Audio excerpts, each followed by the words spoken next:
Agora eu vou voltar para a Jana e depois a gente volta para você de novo.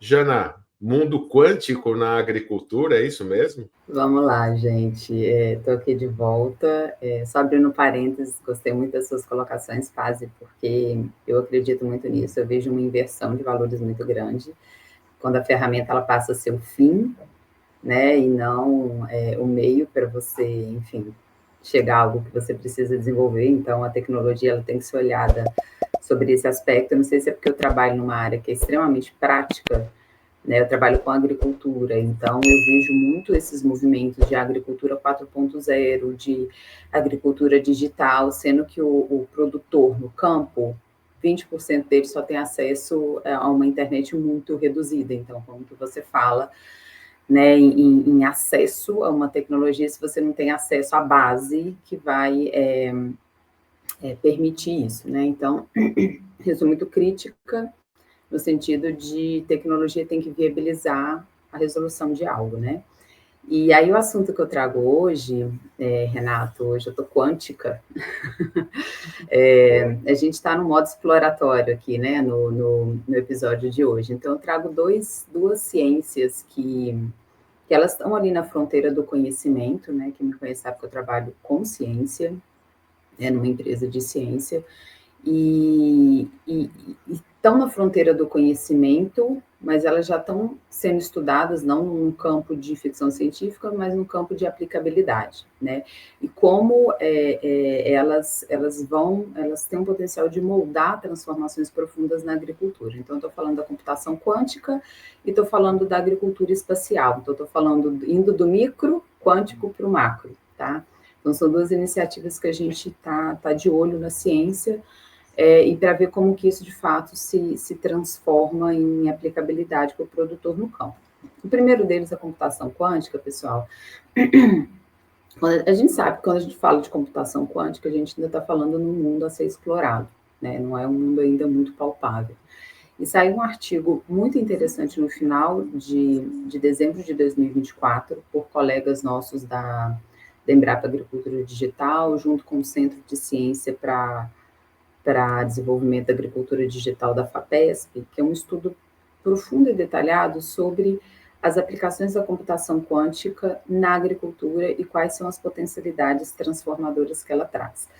E traz 4 grandes impactos. Tá? O primeiro deles, impacto na bioinformática, sensoriamento remoto, modelagem climática e agricultura inteligente. Então, vou passar rapidamente nesses 4 grandes pontos para vocês entenderem quais são as potencialidades. O primeiro deles, bioinformática. Eu trabalhei com bioinformática há muitos anos. Bioinformática é uma ciência que você trabalha com a informação do genoma, né, dos metabolômicos, proteômicas. Então, assim, informação genética, ela tem um processamento muito pesado. A gente está falando, por exemplo, só para o genoma humano, a gente está falando de 3 bilhões de pares de base, né? Isso aí, só para armazenar, isso a gente precisa de 1,5 gigabytes aí para manter isso armazenado, tá? Quando a gente vai para um nível quântico, você consegue praticamente dobrando essa capacidade de armazenamento, você consegue armazenar todo o genoma existente na Terra em termos de informação. Então, você aumenta não só a capacidade de armazenamento, como a capacidade de processamento. E por que isso é tão importante, gente? Porque você permite explorar novos genes, interações gênicas, modelagem de proteína para novos fármacos. Então, tem todo um universo aí importante.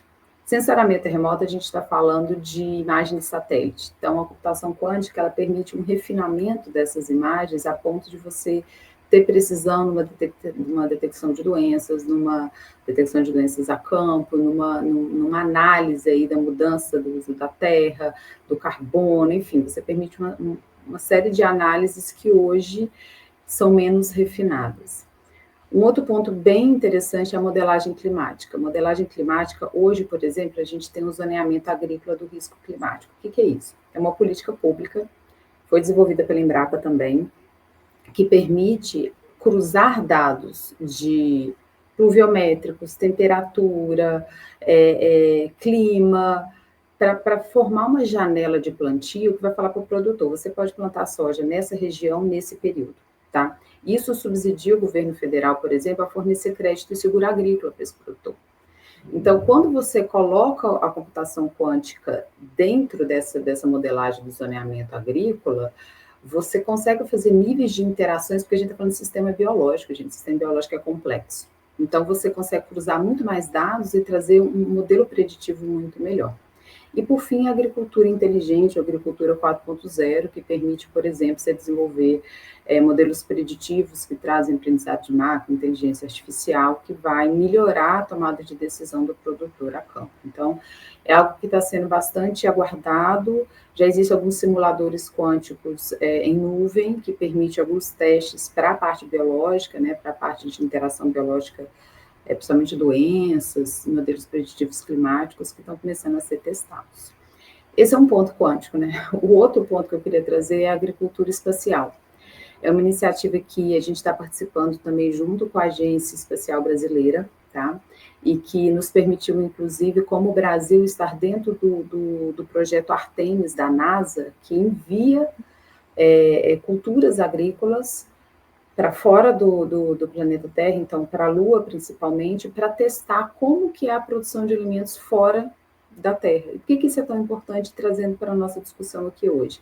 Mal a gente está conseguindo plantar comida na Terra para poder alimentar a população, eu vou pensar em plantar fora. Mas, na verdade, gente, o que acontece? Isso começou como uma necessidade, óbvio, de alimentar os astronautas de uma forma nutritiva, mas estudos de como essas plantas elas se comportam em ambientes extremos, né, de baixa umidade, de baixa água, de alta radiação, de poucos nutrientes, como que eles se desenvolvem e sem solo, né? Então a gente traz hidroponia, aeroponia, então fazendas verticais. Então, como isso tudo pode ser estudado e, inclusive, voltar e transformar a forma como a gente produz alimento aqui, porque a gente está num cenário de mudanças climáticas, né? Então, de temperaturas extremas, enfim, todo um impacto negativo que a mudança climática traz, que para a agricultura é muito forte, porque é um laboratório a céu aberto. Então, isso tem trazido para a gente estudos interessantes, inclusive de alimentos biofortificados, de batata doce, grão de bico, tem altos níveis de carboidrato, altos níveis de proteína, que permite uma alimentação concentrada, né, e que são resistentes a situações climáticas extremas. Então, a gente anda explorando aí essas fronteiras da ciência para entender como isso pode, de fato, mudar e transformar a vida do produtor a campo e o produtor que nos alimenta, né, que nos garante a segurança nutricional e alimentar. É isso que eu queria trazer, pessoal.